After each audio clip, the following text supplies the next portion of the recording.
देवतांचा सेवक मी केला होता, पण आज नाईलाज झाला आणि नाईलाज झाला म्हणून पुनश्च त्यांच्या आश्रमाची पायरी मला चढावी लागली. याच्या मुळाशी असणारं कारण असुरांनी देवतांवर पुन्हा आक्रमण केलाय आणि हा देवतांचा संदेश या नदीची महंतांच्या आश्रमात देवतांची शस्त्रास्त्र देवराज देवेंद्रात लपवून ठेवण्याचं कार्य कर आणि म्हणून देवतांचे शब्द प्रमाण मधून आश्रमात प्रवेश करता होऊन नदीची महंतांच्या कानी ही वार्ता घडलं हेच इष्ट हो.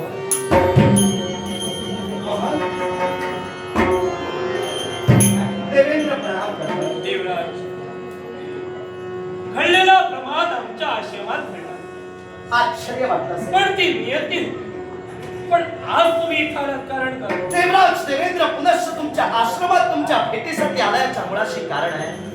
देवतांवर प्रसंग निर्माण झालाय.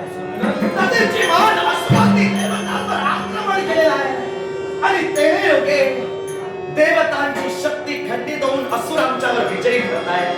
तेव्हा साऱ्या देवतांनी निर्णय घेतला, आम्ही सारे देव काही काळासाठी आपापली स्थान सोडून एका निर्जल शास्त्री योग्य तो विचार विनिमय करण्यासाठी जाणार आहोत.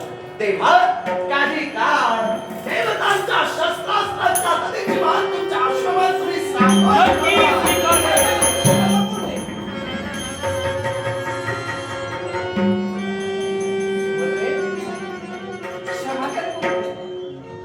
थांबण्याचं कारण लहान तोंडे मोठा घास हे याबद्दल क्षमा असावी.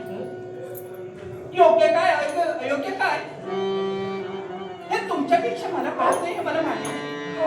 पण गुरुदेव,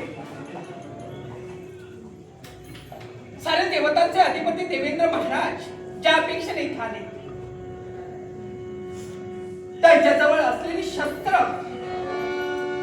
हे तुमच्याजवळ ठेवण्यासाठी आले. नक्की गुरुदेव, त्याने शब्द देऊ नये.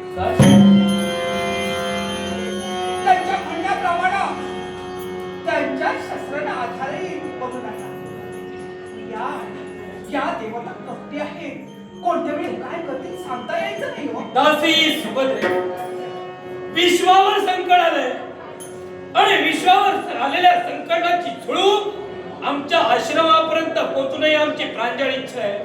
आणि देवकार्यासाठी जर का नदीची उपयोगी असेल आणि विश्वाचं जर का कल्याण असेल, मी का नाही करावं. विश्वाचा विचार नक्की करा. पण मला सांगा, याच अधिपतीने तुमच्यावर प्राणाचे प्रसंग आणला, शिर आमचं उडविलं, तेव्हा याने कुठे विचार केला होता. सुभद्रे, नियती देवांना सुद्धा चुकली नाही. तिथे या नदीची काय कथा, वेळ प्रसंगी पुन्हा मरणाला तरी चालेल, मी मरणांत यात्रा भोगल्या तरी जाती, पण दैवी तत्वाला सहकार्य मी नक्कीच करेल. हे माझे शब्द आहे आणि ते पूर्ण करण्यासाठी सुभद्रे, तू तुझा एकटीचा विचार करतेस, या आश्रमाचा विचार करतेस, पण देवराज विश्वाचा विचार करतोय आणि विश्वाचा विचार करण्याकडे देवराज आम्ही तुमच्या आम्ही तुमच्या शास्त्राचे